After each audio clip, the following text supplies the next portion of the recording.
Hi friends, good morning. इतकं थकल्यासारखं वाटतंय. काही नाही केलं तरी झोपेतून उठले, पूर्ण गळ्याला ते रॅशेस आलेत, फोड्या आल्यात आणि इतकं आगाग होते आणि खाजखाज होते. पण काय करू, एक फोडी आली तर एवढा त्रास होतो. आता एवढ्या सगळ्या फोड्या आल्यावर माहिती नाही मला मी कसं ॲडजस्ट करेन. खूपच त्रास व्हायला लागलाय. तोंड पण बघा कसं झालंय माझं. काय करू, काय सुचत नाहीये, काय करू पण शकत नाहीये. हे लोशन दिलंय कॅन्डी काम करून ते लावायला. त्याने 5-10 मिनटं बरं वाटतं, पण त्याच्यानंतर परत आगाग चालू होते. डॉक्टरने सांगितले अजून माइल्ड आहे, जास्त झाल्यावर मला फोन करून सांग.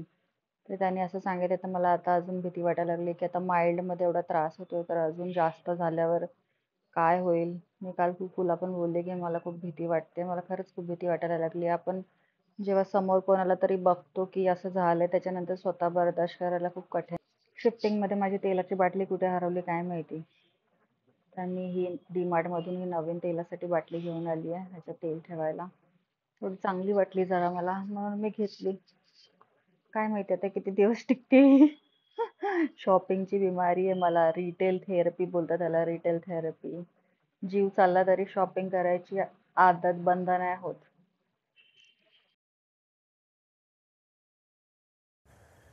डीमार्टमध्ये गेली होती. आजारी पडली तरी मला चैन नाही पडत आहे. काय करू, मला शॉपिंगची बिमारी आहे.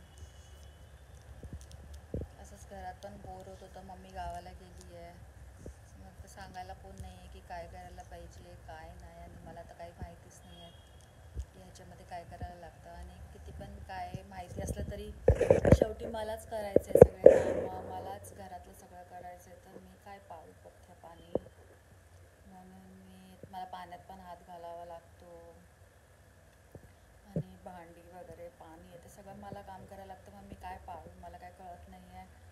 तर मी मनातून तेच देवाला सॉरी बोलते की ठीक आहे, माझ्याकडून काय चुकलं तर मला माफ कर, पण मला काय माहिती नाही आहे कसं काय पाळायचं पथ्य पाणी.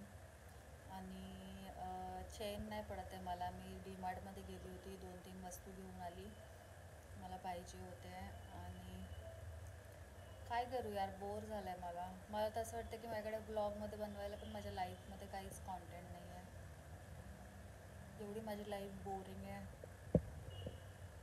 पालकची खिचडी बनवली होती काल.